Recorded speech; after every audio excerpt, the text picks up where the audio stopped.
पे ताना जनी इबादत नहीं है, अवाम की इबादत है उन सैलाबज़दा लोगों के पास।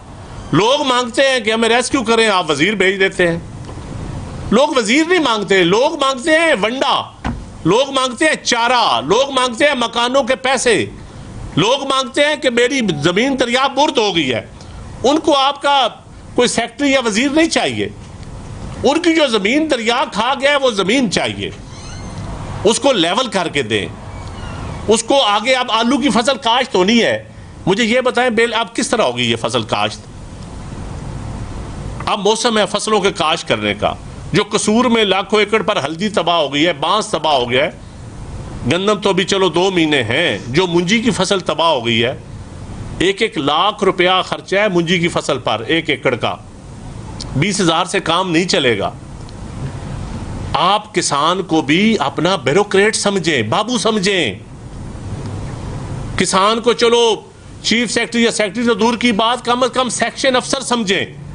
आप दफ्तरों का हालत देखें, ये लाहौर में हम बैठे हुए हैं, सेक्रेटरिएट के पौधे देखें और जाके किसानों के उजड़े हुए घर देखें।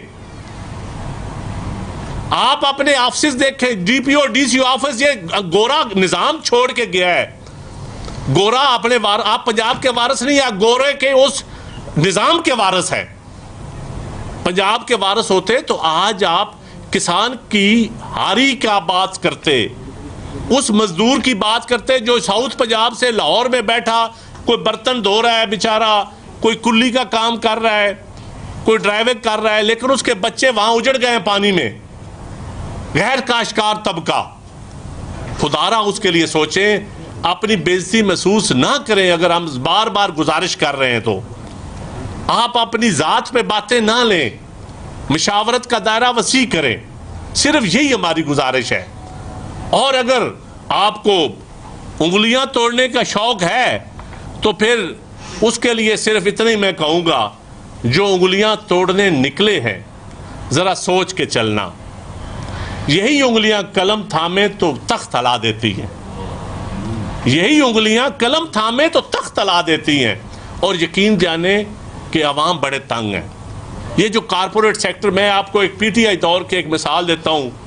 ये मलिक रियाज साहब ने कहा कि ये शाह काम जो है ना ब्रिज, ये बैरियर टाउन जाएं। मुझे याद है मैं जरदारी साहब के पास बैठा था तो मलिक साहब आए, उन्होंने कहा जी ये मैं बना देता हूँ, गवर्नमेंट से इजाज़त ले दे। तो हमने हमारी, क्योंकि पंजाब में हुकूमत नहीं थी, तो उन्होंने कहा अगली गवर्नमेंट आ गई। अगली गवर्नमेंट की उन्होंने कहा 4.5 के 5 अरब का बनना था, तो फिर वो गवर्नमेंट के पैसों से बना, वो पैसे किसी ने ले लिए होंगे प्राइवेटली।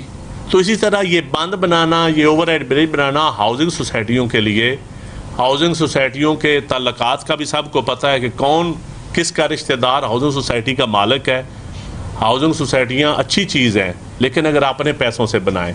अगर सड़कें हाउसिंग सोसाइटियों के लिए बनाई जाएंगी, बांध बनाए जाएंगे, ओवरहेड ब्रिज बनाए जाएंगे, तो इस किसान, रेडी वाला, टांगे वाला, आम मजदूर, आम साफ़ी, आम कैमरामैन, आम कलमकार, आम स्टूडेंट का भी कोई राइट है इस मुल्क के ऊपर, इस सूबे के ऊपर। तो मैं अभी आपसे सवालात लेना चाहूँगा कि यार एक छोटी सी बात मैं करना चाहूँगा कि मरीम नवाज साहबा ने कहा है कि बेनज़ीर इनकम सपोर्ट प्रोग्राम के हवाले से कि मैं 10-10 लाख रुपया फ़ी इफेक्टी को देना चाहती हूँ। हम लोग जो हैं वो 20-25 हज़ार की बात कर रहे हैं। तो मैं मरीम नवाज साहबा से गुजारिश करूँगा कि जो 60 लाख इफेक्टीज़ हैं उनके जो 10-10 लाख हैं उसका कोई बजट अनाउंस करें। वो किस तरीके से उन्होंने 10-10 लाख रुपया फ़ी किसान को मांगना है, बांटना है, क्योंकि सारा पीपल्स पार्टी नदीम अफजल चंद और दी लाहौर में प्रेस कॉन्फ्रेंस कर रहे हैं।